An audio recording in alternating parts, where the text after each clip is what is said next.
All right, welcome everyone. Thank you so much for joining us for today's webcast, Navigating the HR Challenges of Multinational and Distributed Workforces, sponsored and presented by hi-bוב. This webcast has been pre-approved for one HRCI Global credit and one SHRM credit, so please be sure to attend the complete webcast in order to receive your credits. You will receive an email from hr.com within 2 business days, which will include your certification information. So during the webcast, we have the chat open for engagement. And as well, if you have questions for any of the presenters, we ask that you place them in the Q&A in your webinar controls. All right, it is now my absolute pleasure to turn it over to Zev Rozov. Hello, and thanks a lot to everybody for joining. My name is Zev. I am the COO of hi-bוב. We're a global HRIS platform. I'm here to talk about a very important subject. Got some great panelists with me. I'd like to start by introducing Alison. Alison, could you jump in, please? Sure. So hi, everybody. I'm currently the global head of HR and sales enablement at Fortnox. I know that's kind of an interesting combo. I've been at Fortnox about a year, and we are a cybersecurity company. We sell network security. So we're a global company, but I'm actually headquartered in Austin, Texas. Thank you very much. And the other panelist joining us is the COO and co-founder of Remote, Marcelo. Thanks, Ev. Hi, everyone. I'm Marcelo. I'm CEO and co-founder of Remote, global employment platform, and in very sunny Lisbon. Brilliant. Thanks for joining us. So we're here to talk about really some of the challenges and opportunities of operating globally. You know, we as hi-bov are a globally distributed company. I'm calling in from London. In my past, I've led teams and been a CEO of companies in Europe, Asia, and America. So very familiar with the subject, and we definitely will be adding some of our experiences. But maybe start, Alison, for you, what were some of the main reasons for you as a business to be operating globally? What are some of the benefits that you're looking for to achieve? And we can then go down the road about some of those challenges. Sure. So I think the primary reasons at Fortnox that we've expanded globally have really been related to support and also sales. It's really advantageous for us from a time zone perspective, for sure, but all the sellers kind of have the regional nuances in speaking with prospects from, the countries that they're selling into. And obviously from a customer support perspective, once you have a global set of customers, they're going to need that technical support 24/7. And so a kind of a global set of employees is required. And, there's certainly cost benefits associated with global growth, and including tax incentives and things of that nature. So I think, and primarily, I think the final reason, and this wasn't necessarily why it started, but kind of where it's going, we're a small company. We don't have a ton of name recognition. So I think expanding globally has allowed us to access just more talent in the way that you're opening up the world. So that talent pool increases. So multiple different reasons here, driving from market opportunity to accessing additional talent pools, cost and so forth. Marcelo, you obviously service many companies that are going through that process. What are the key reasons you're seeing from your customers in the way they approach their international expansion? It's very interesting because when we started, we wanted the world to experience remote work as the first step in the future of work. This was 4 years ago and pre-pandemic. And we've seen so far the world go through at least 3 phases of it. As a pre-pandemic, where there was like a very specific set of companies that would enjoy and adhere to these this way of working across the world. And of course, these companies would go for the opportunity, the talent, the fact that they could hire faster, so on and so forth. but also fundamentally because in many ways it was just more nimble. And then we went through the pandemic phase where honestly the choice was removed from everyone, and so businesses had no other choice but to adhere to this sort of way of working, more artificial and imposed than by choice. But soon after, many businesses, a very vast majority and percentage of those businesses, realized that there's a lot to it other than just a fad, something that people would do to post a nice picture on Instagram from the beach, working from the beach. And then we went through this now third phase where it's quite a lot between a mix between the merging the opportunity and the talent, but also and fundamentally now it's quite a lot about the theme of a financial upside, because we realize that there is a massive upside for the talent because people don't really have to travel or move in order to have great jobs and to have a great opportunity. And also the companies realize that they're not forced to only hire in the great hubs where salaries are considerably higher, but they can benefit from that kind of talent across the world. So all of these, they paint this moving picture almost like a wave of different reasons, but certainly all of them put this kind of strategy or way of working in the map as a de facto standard, not just an optionality or flexibility that certain companies would provide. Yeah, I think this also aligns with some of what we're seeing with hiy-bov, and the fact that companies have multiple different reasons for expanding globally or deciding to open a global office. And in many cases that changes over time. So it might start because there's a market opportunity, and then you recognize there's access to additional talent or an opportunity to be more efficient or diversify and reduce risk, etc. And from our learning and talking to a lot of people in HR, what sometimes is missing, and a key takeaway to HR leaders, is make sure that you have that alignment with your business partners.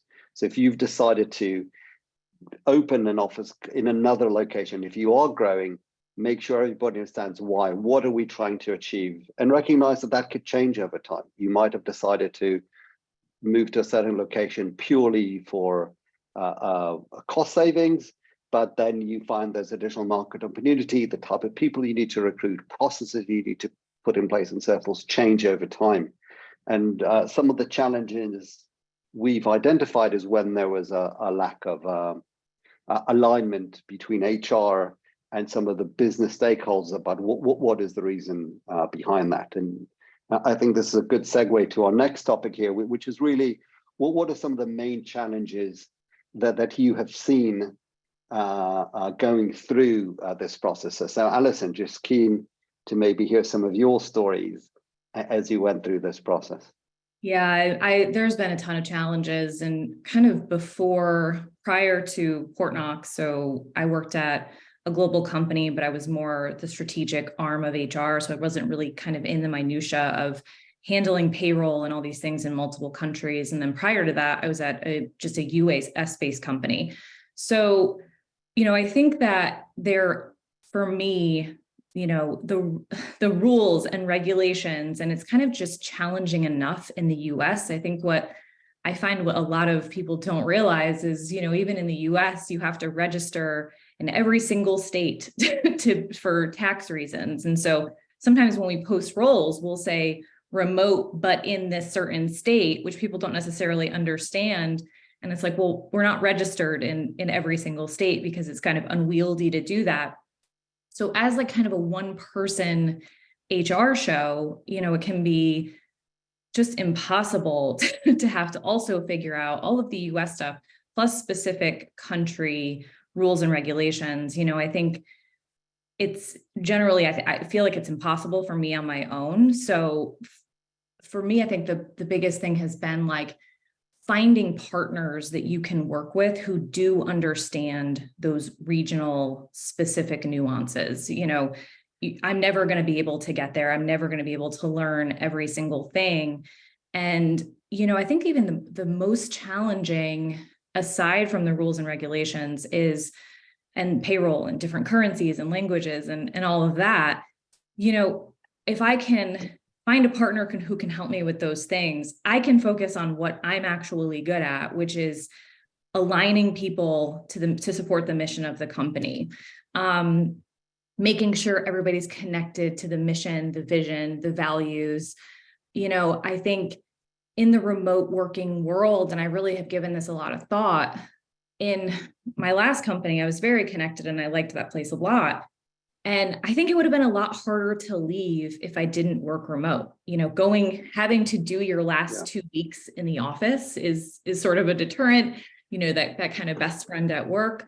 And so the stickiness of companies has really, I think, gone away. So the ability, I have to be focused on that. That's where I have to be spending my time. I have to be focused on retention, connection, these little nuances. There's, and I think we're going to get into this too, but there's just a ton of challenges in every single country. There's wars going on. There's all these different things. So I want to spend my time doing that versus being concerned with currency and those kinds of things. I just, I think that makes it unwieldy, at least for me. No, I think you brought out a lot. Maybe Marcelo, you can jump in, talk just for the first point around the different regulations, some of the challenges, and obviously you bring a wealth of information about how to address some of those challenges. Absolutely. One of I even struggle to know where to start, but after being all across the world and understanding, how employment law works, and it's one of the biggest challenges, to be honest, is that we face a world where, we have generative AI, and of course we couldn't go in a webinar without mentioning AI, but we have all this kinds of, feat of prowess and all this kinds of technology and capabilities, but we're still dealing with employment laws, payroll processes that in many locations are centuries old. If you go look into the history of certain laws and regulations, they're effectively centuries old, which we know for a fact these areas are slow to evolve, for good reason in a way, but also because there was not enough reason to push them to move faster. Now, all of a sudden, in 2 to 3 years' time, everything changed. And people now travel across the world very easily. The internet and these technologies allow us to work from literally anywhere with anyone. And all of a sudden, we see this massive potential pushing, all the different geographies to offer more, because governments across the world realize that they can attract a lot of talent, and that means tax-paying money. And in that perspective, of course, every single government wants to have the perfect setting, the new perfect location for people to move and bring their families and move and work from. Now, the regulations, they are completely different. And a lot of employers and companies that are hiring across the world, they often do not think about this. And of course, they rely on partners like ourselves to handle it. But things that are as simple as, what is a compensation package like in a different country? Certainly, the world knows completely different standards and laws around this. But is it that different? Yes, it's absolutely different. Sometimes in adjacent countries that are often misconstrued as being one, like Portugal and Spain, they're worlds of difference. It's like not even the same planet. And for companies hiring and understanding all this, of course, it's important that they rely on people with the expertise of all of us here that have been through it. But at the end of the day, the acknowledgement that these things are indeed different, and that you do require some hand holding through this, because for instance, you can't just let someone go in the same way all across Europe. No, we're many decades away from it. So yeah, I think that those are some very good points, and I think also what we see, it's really obviously as you expand globally, make sure you get the professional insights that you need. It could be from something in HR, legal, finance. Reach out to your network, people who've done this before. And I think a key learning for us is always just define for yourself, what can't I get wrong? So you need to define, really go back, and Alison, I'll be coming back to you in a second to ask a bit on the culture side, is just think through, who am I as a company? What are my key values? And say, this is something that regardless of where we operate in the world, we always have to get right. So if we are a business that's really known about our quality of service or timeliness of support or whatever that might be, that needs to operate in any geography, any place that you work. And then you need to make sure that you have that additional local expertise that helps you adjust to the market you're operating in. Alison, you brought in a really important point. It's not just about the regulation, it's about keeping that team coherent and company culture. What did you see that worked or supported overcoming to some of those challenges? Yeah, and just to, I think, to go back, again, like payroll and regulations and rules and all of those things have to be right. And you want to sort of take them off your plate. And if you can find that partner where you can do that, and you can have that trust where you're not going to get in any kind of trouble, people are going to be paid on time, like those basics need to be met across the globe. You can't have anything be, off there. And I think once you can establish that and you have that, you can focus on the higher level, more interesting HR work, in my opinion, which is, how do we connect? There's even just the littlest things. I think we have found being really intentional on the timing of our meetings, when we connect, how we connect, the littlest things too, like, we try to establish some rhythms around, like, are we all going to be on camera or are we all not going to be on camera? Because that can feel very disconnecting if you have half people on camera, half people off camera. You don't know if somebody in Czech Republic is how they're feeling today. I think it's engagement surveys, making sure you have really strong leaders in these global locations has been critical for us, so that they're escalating and communicating with me. I think over communicating has been really important. Making visits out to those locations is very important. And for us too, we really have, even when it's not totally necessary or, critical to the business, it's like, how can we put together a tiger team of people globally who can work together on something? So we've been really trying to do some intentional design around that. And it's really, again, a lot of our leaders are in the US, and you can just sort of default to making decisions or not being inclusive. And I think, being HR in the room, you really have to speak for that global presence and make sure that you're designing programs, systems, teams, timing of meetings, intentionality with camera, all of those things. You have to be that voice in the room, and just staying really connected. Like, I'm making sure I'm having one-on-ones with people. I'm making sure we're over communicating our mission and vision, where we're going, what we're doing, and why everyone matters. I think that those are all key points, especially, going back and reminding everybody about the importance of the engagement. And you were talking about the timing of meetings. So for us at hiy-bov, we currently have offices from the West Coast of the US all the way to Australia. So we found out that we can no longer have an all hands that works for everyone. So we have one that works for people that are in, on some time zones, and then we repeat that the same as a management team for other time zones, just because it just became too difficult to make sure we get everybody in the same place. So jumping on to some of, discussing about how do we help overcome, what are some of the best strategies that help us really learn from these experiences and improve? Marcelo, maybe you can start with some examples from your work, from your customers. Absolutely. There are, as you go through the different phases of the company, and what you learn is, well, of course, it's as you greatly mentioned, and it's often that people just ignore this or think it's too trivial, which is the values of the company, right? What do you stand for? But this is quite a lot more, right? Because as you are building a company across the world, at Remote, we're over 1,000 people by now. And the initial...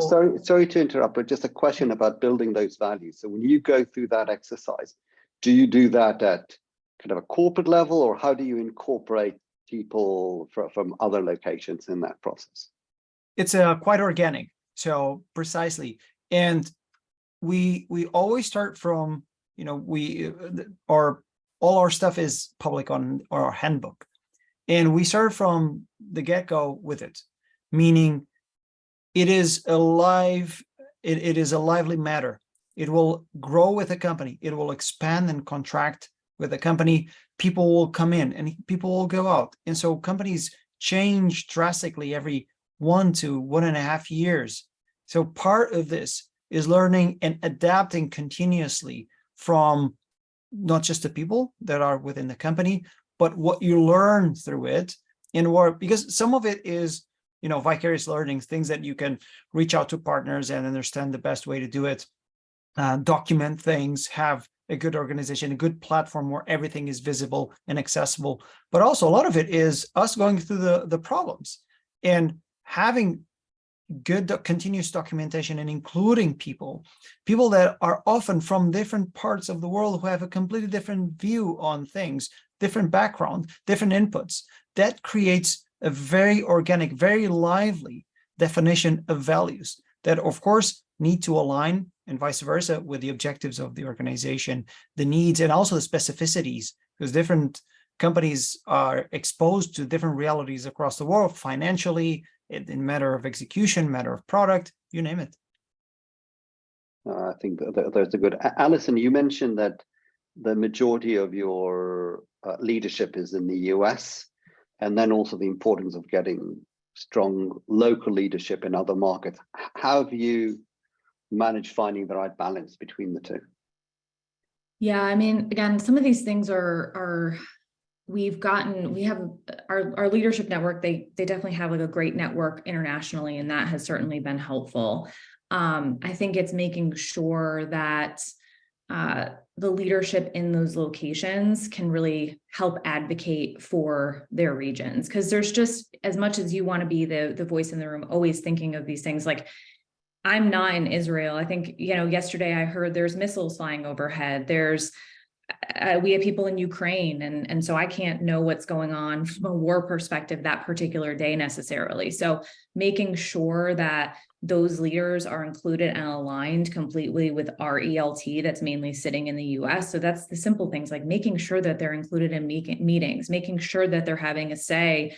I'm thinking about when we created our core values, and we kind of created them as a leadership team, we got international input, and we changed some of the words, because that might be one of the words was sort of something that might mean something different in an international perspective. So it's those little things where people feel included. We've done, we had an all hands where everybody from a country presented about their country and why they're proud of it, and what the different holidays mean. And so we have said, again, we try to really encourage vulnerability, empathy, asking questions. If you don't know something about a country, if you don't know what's going on in Ukraine, if you don't know about the holidays in a specific country, ask the question. One of our values is authentic and one team. So we really try to live those values. And I think in the beginning, when people felt a little like, maybe I should know that, maybe I shouldn't ask that. So we try to find spaces where we can facilitate that communication. And I think what's also helped, and again, the tech stack piece, and I see that on the screen, which is making me think about that. The tech stack piece is important, so again, having resources that are available and documented, like Marcelo said, that kind of thing matters.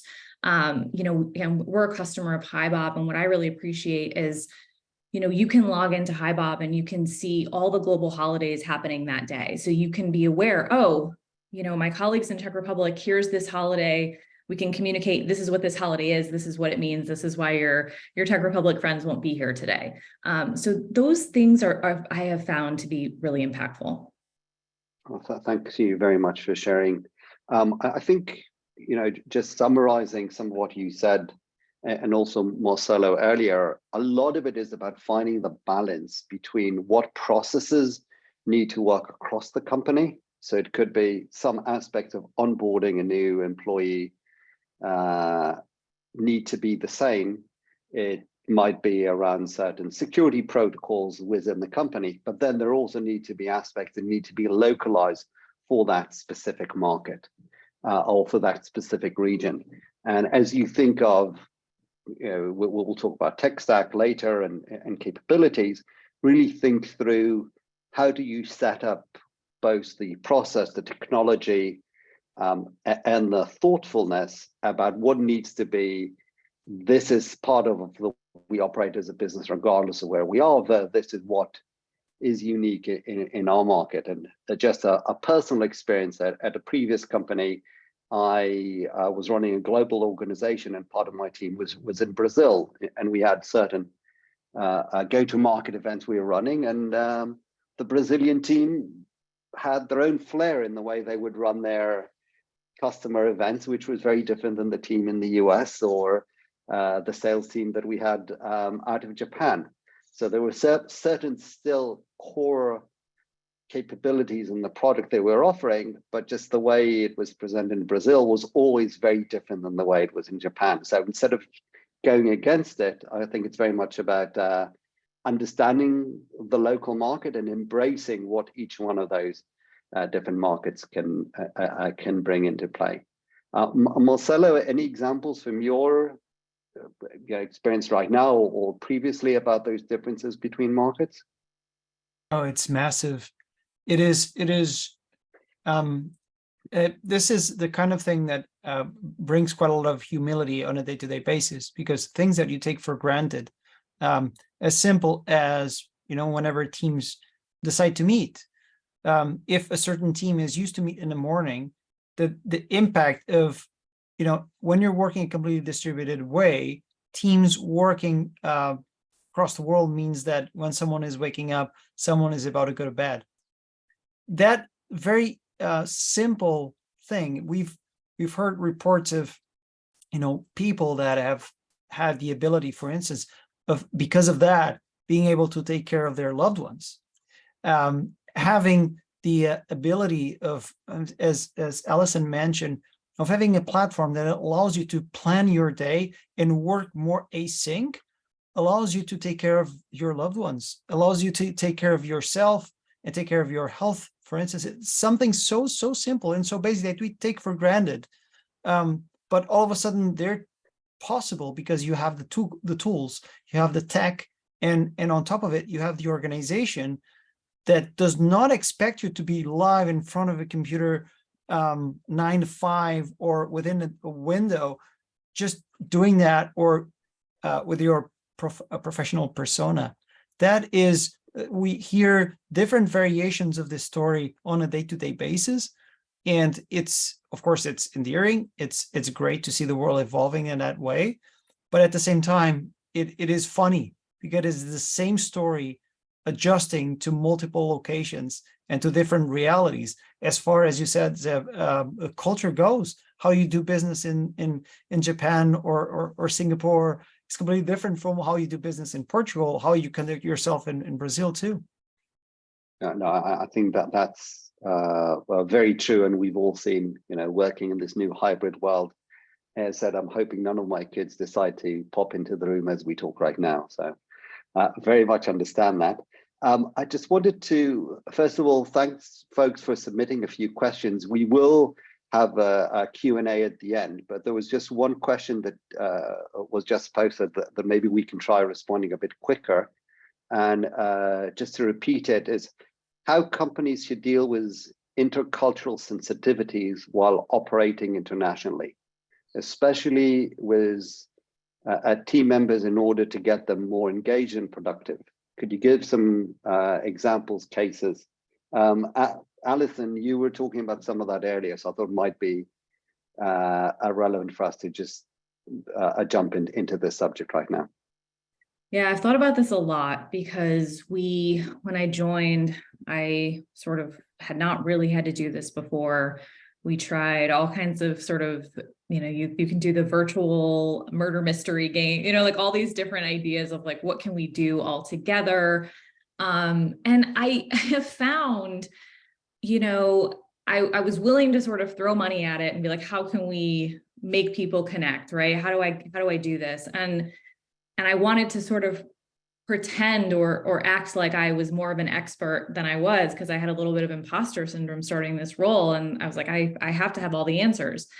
And just to kind of go back to the vulnerability aspect of, once I started to really connect with and allow the space for other employees also to connect, to ask questions, to say, I don't know, to put people on teams where they're sort of made to work together, by sort of just acknowledging, hey, like, I don't know what is happening in Ukraine. Let's have our Ukraine colleagues come on and talk to us about what's happening there.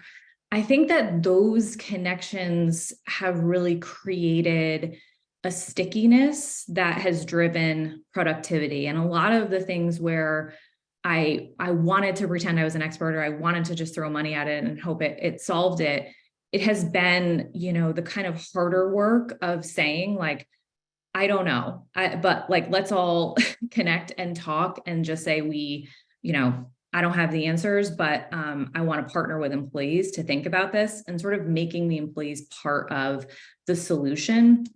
I just go back to the kind of cultural presentations that people did about their countries.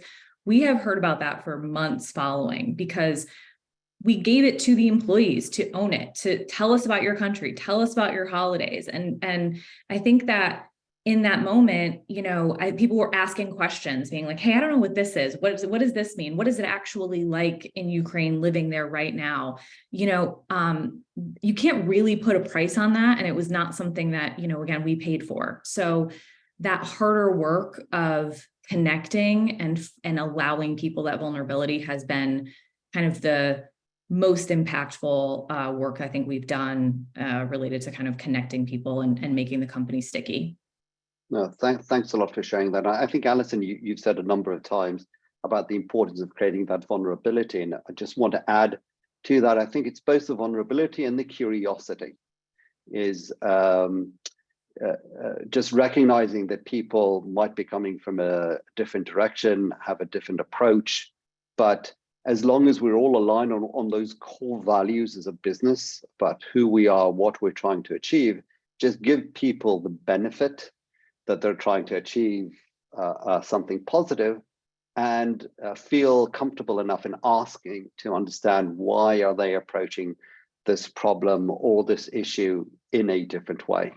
And I think that really creates a lot of that space to then understand there could be a cultural difference. Some cultures will be more outgoing or come up as being more aggressive than others. I was a managing director of a team in Germany, and the team there, some of the conversations from the outside could seem very, very harsh, but it was people very passionate about it. They were not harsh. They would just tell you, no, you'll start the conversation was, no, you're wrong. And the Americans and the team were horrified. How could you start a conversation that way? But it was just, they cared about it. They were not there in order to insult. And then when they understood that the American on the team found that to be very disheartening, they were able to, get the point across. It's not about, we don't have a problem with who you are. We just are passionate about this subject, or vice versa with teams that have a hard time understanding the nuances in America or dealing with people in other cultures. So I think, really creating that process and thinking through it is really so important.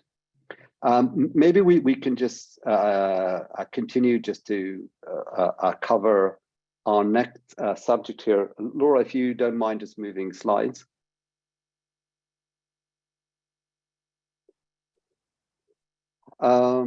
So really talking through, and Marcelo, I'm going to put you on the spot here again, obviously with your experience of building remote, is, how do you enhance the digital workplace strategy with a global approach, really looking at the tech behind it? Would love to get your thought as, co-founder of what's become one of the most remarkable international global tech companies out there. Thank you. I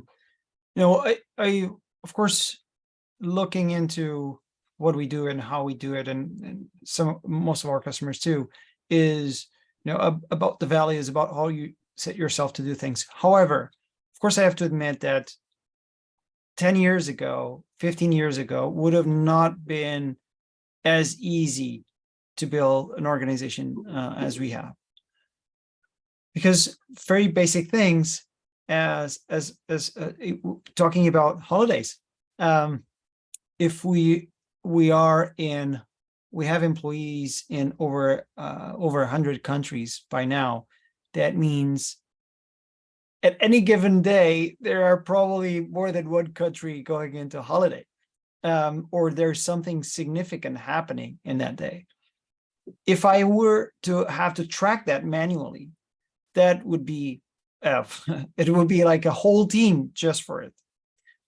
Having a way to communicate asynchronously, and a lot of people put this as a secondary item within their values or their way of building a company. But the communication style, async or sync, or choosing them in a rightful manner, has a tremendous impact. As simple as if I want to leave feedback, but I live in Portugal and you live in Japan, that means that when I wake up, you're wrapping up your day. So if I need to relay some feedback onto you and, either pass the baton or something, if I don't have a structured way to do it, then a lot will get lost, not just in translation, but also in meaning, and it will be a massive waste of time for the organization. So the technology plays it. For companies that are distributed across the world, I think of it as the geek that I am, a bit of the Iron Man suit, where at the core is what matters: your values, how you conduct business, what matters to you and to your employees, how you take care of them, how do you cater to their diversity, equity, inclusion, belonging.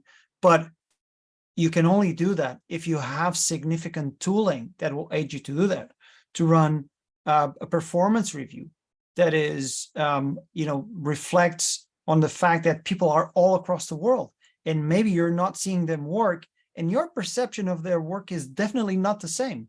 Why? Because in an office, you see someone and maybe they look focused all the time. But what if you're not there? Are you going to evaluate work in the same way? Do you have the tools for it? How can you communicate that, or the frustrations? So without this Iron Man suit around us, with tools like platforms like hiy-bov, like remote, it would be, yes, you can do it, of course, but the moment you start to hit these international barriers, something that for us today is click of a button, 10 seconds, it's done, it would take days, and it used to take days, and really big teams. So it's a tremendous world, and it's almost an augmentative world in a way, because now companies can do so much more in a so much different setting with diversity and inclusion and all that. Yeah, just if you don't mind following a follow-up question on that is, how do you go about defining what is a global tech strategy versus the aspects that need to be done regionally or locally? Typically, time dictates things, right? As a business, our main objective is succeed, is to win, right? Businesses need and fundamentally need to make money, right? And so at the core of it, you understand that your strategy is inherently bound by this concept of time, to which we're all somewhat related. Now, how you decide to go about it is what dictates your strategy. Meaning, if I have a week to perform this one task, and hey, everyone in the team is actually local, so that's fine, absolutely fine. However, if you have 1 week and we actually have one of those teams where someone is in Portugal, the other person is in Kyrgyzstan, and the other team member is in Australia, 1 week for that team is completely different for a team that is entirely in the same, for instance, time zone. And so that completely distorts and gives you different perspective, forces you to have a different perspective of how are you going to manage your work? Are you going to be a sequence of events that are going to happen? It's impossible. So it completely warps you into breaking down your core assumptions and forcing you to find the tools and the planning that enables you to do the same within the same time allotted. Brilliant. Thank you so much. Alison, maybe just jumping around a bit, we haven't really talked much about the training, learning aspects of working internationally or globally. How have you addressed that within your team and the larger company itself?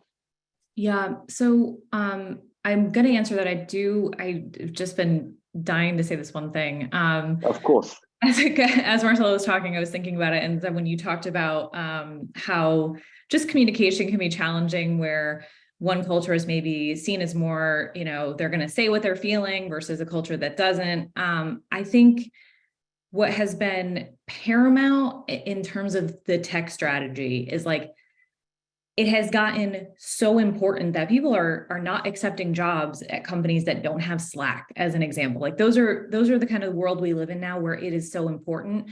And when you think about, I want to be navigating those kind of intercultural differences of communication, because the stakes are high, where it can be, wow, this is really interesting, I can learn from this person, or you can shut down and be like, well, I don't want to work with people in that country anymore. And if you compound it and you have, well, I got put on a Tiger team with someone and now they're off this week, apparently, I didn't know about that. So some of the planning aspects that Marcelo talked about, where as you're thinking about putting people together, putting them on teams, having them work together, it's going to be challenging enough just from time zones and just the cultural differences. And you want people to kind of learn and grow and be vulnerable and have that curiosity. If you're going to add in poor tech, where, that person, again, now I'm dealing with Israeli holidays and I wasn't aware of that. And now I'm doing this whole project by myself. You can really kind of do the opposite of what you're trying to do, which is kind of create more polarism or separation between people. So for us, I think, I have looked at different kinds of learning platforms. I think for us, and being a cyber tech company building new products, I think my title, as evidenced, I also do sales enablement, right? I have never done sales enablement before. And so for us, we really, really try to give people an opportunity to learn and grow through working, through the job. I think that is just still is the best way to do it. And for us, there's never a shortage of things to do and projects to be working on. So again, we're establishing intentional teams, giving people the opportunity to learn by when they raise their hand, again, I'm doing sales enablement. So when we have those gaps, how can we utilize the team, get people working together and get them learning something that they maybe never would have otherwise done? And that's really, I think we have really tried to have that be what our value proposition is to employees. Yeah, no, I think that's a very valuable point. So thanks for adding. Just to add a bit from our perspective of some of these processes and challenges, and how do we enhance that approach. And first, fundamentally, we believe the most important aspect with any type of tech stack you implement these days is getting engagement with it. Because if people are not going to use it, then you can have the best product out there, but it doesn't help you.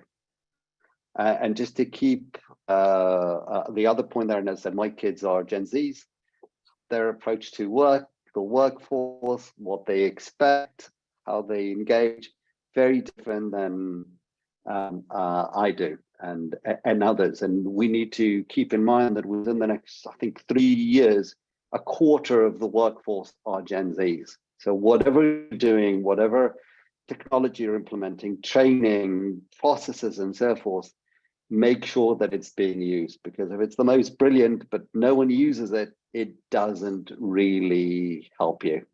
And that's, I think, one of the places that we've seen projects fail is they did not think about the usability at the end. They were thinking, oh, this is a process we want people to follow, and they're just going to follow it. I don't know if people in the audience have any further questions or insights about that, but we're not seeing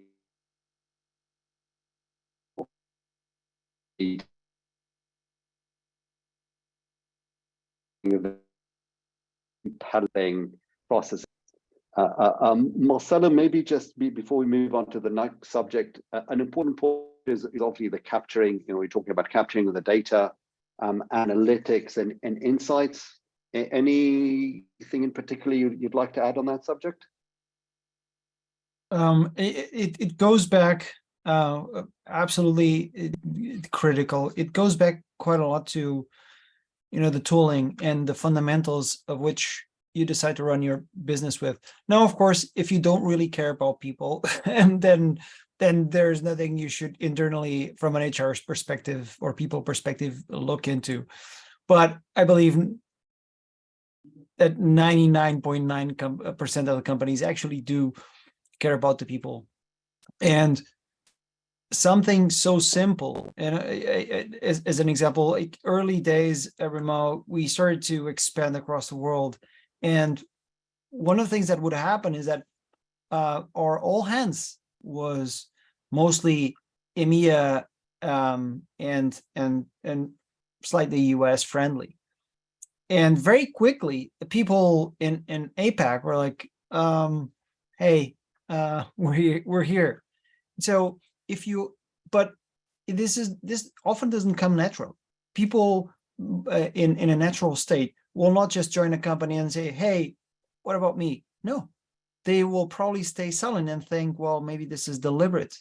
And so if you don't have a way to capture this, the sentiment, the feedback of people, their performance across time as well, all these elements, metrics, data points will get lost very easily.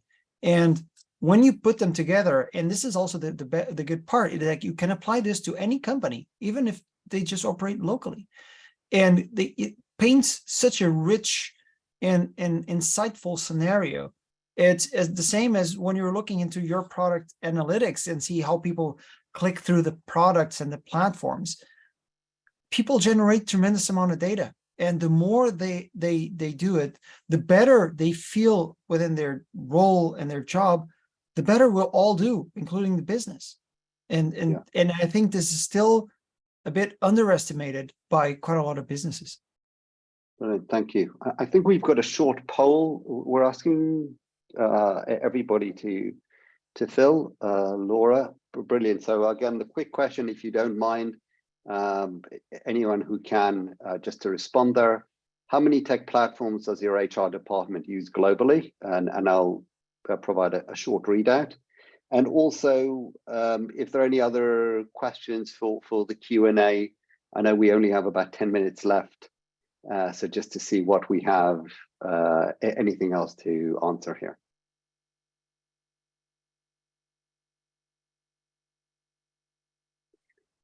Brilliant. So I will get the response shortly and be able to cover.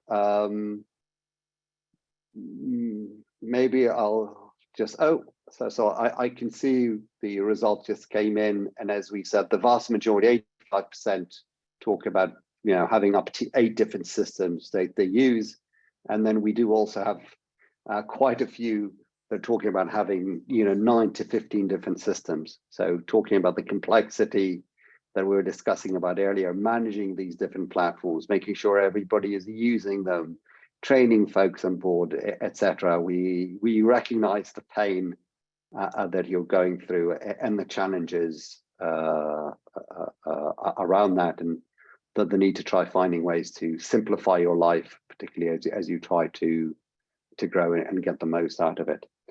Maybe I'll just jump over to the Q&A briefly.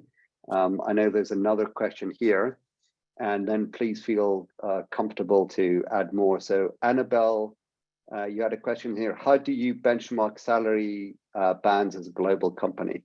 I found that no one benchmarks tool provide benchmarking globally, particularly in Africa, which is where we operate. How do you overcome this data challenge? Marcelo, any insights on the benchmarking? Yeah, absolutely. This is one of the hardest things to solve globally for mainly 2 reasons. One is, let's be honest, lack of data. There's no single repository that you can consult or even buy, pay heavily, that you can happily just extract this information you need. There are several tools across the world that have some information. We do ourselves as well, but there isn't. And the reason why there's not is because there's no standard way across the world. What we've seen is there are 3 main types of philosophies behind this. One is companies that just pay locally, meaning they have an office in a certain country, they pay local wages.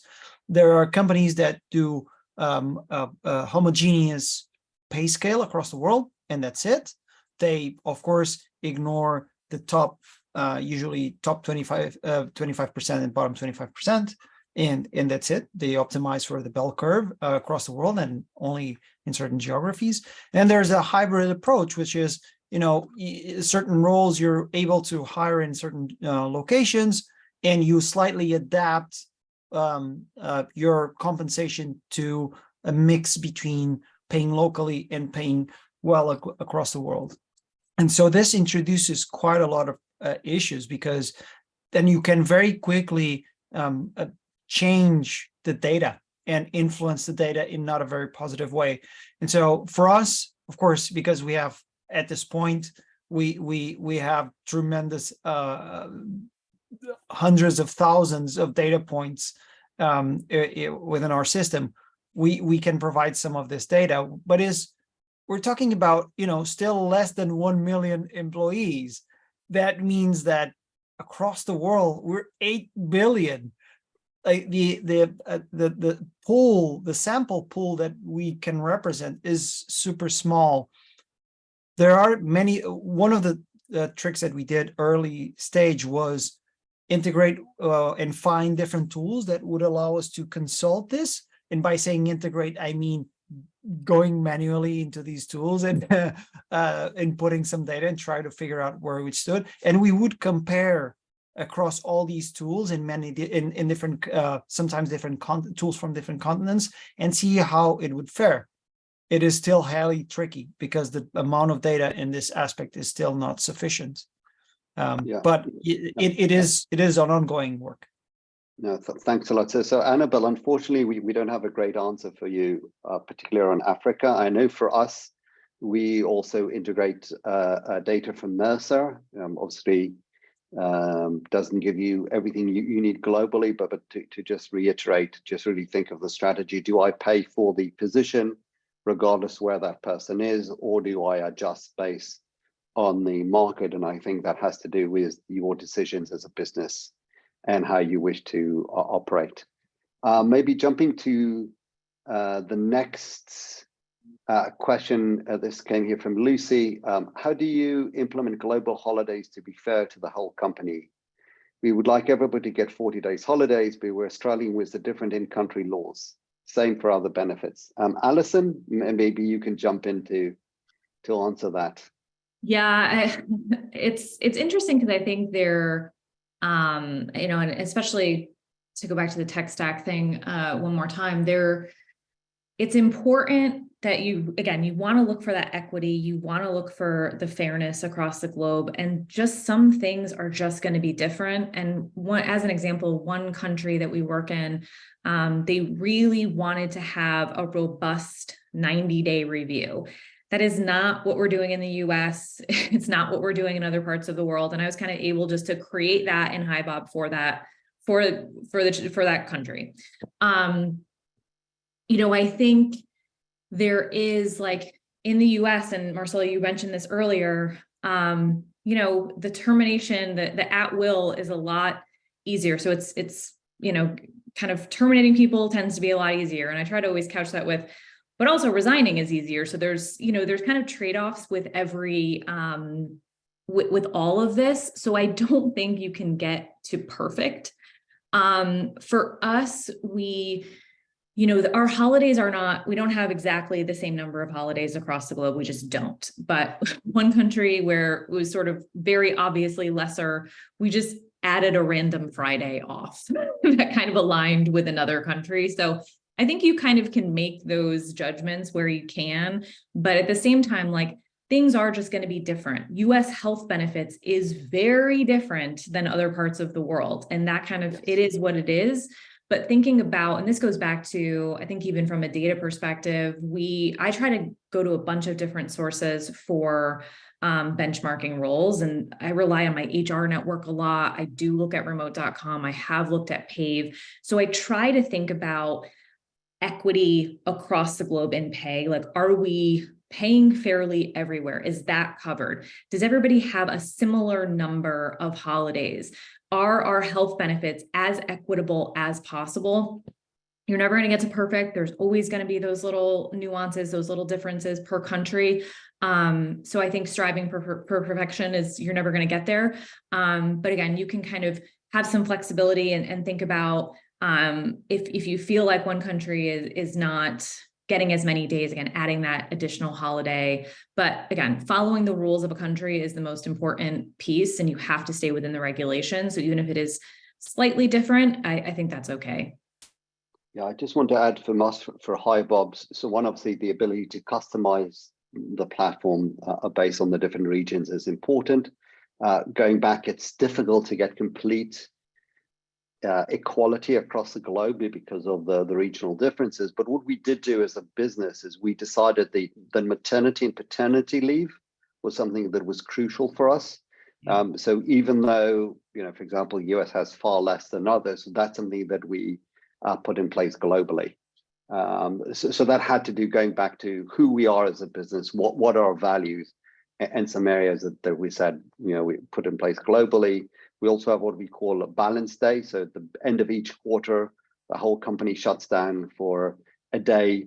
No, you're not allowed to get on Slack, email, and so forth. I joined a few weeks before the first balance day and was over enthusiastic sending messages, and I was told off, just as something that we can keep, to give as clear a sense of us being equal around the world, but recognizing that there are differences that are regional there. I believe our time is up, so apologize if there are any questions we didn't get a chance to answer. Thank you all very much for participating. A reminder, we do have some handouts here. There's a last survey. We'd really appreciate you answering. And again, if there's any other further questions that we can answer, please feel free to reach out, and we would be thrilled to engage and answer any further questions. Thank you very much. Thank you all. All right. Thank you. I want to take a moment to thank all of the presenters today, and to the sponsor hiy-bov as well. Excellent presentation, folks. And we talked about how neat it is, how you showed you all work globally in different parts, and this came together so wonderfully. So thank you so very much. If folks would like to view it again, it has been recorded just now, and we will archive it shortly on hr.com, so you can view it again at any time. And then as well, Zev had mentioned that there is a link in the chat to an exit survey. Your feedback is very important, so just take a moment to fill that out once the session has closed. And your HRCI and your SHRM credits, those will appear in your hr.com account within 2 business days, and we will send you an email with your credit information. Again, thanks so much, everyone, and take great care. Thank you.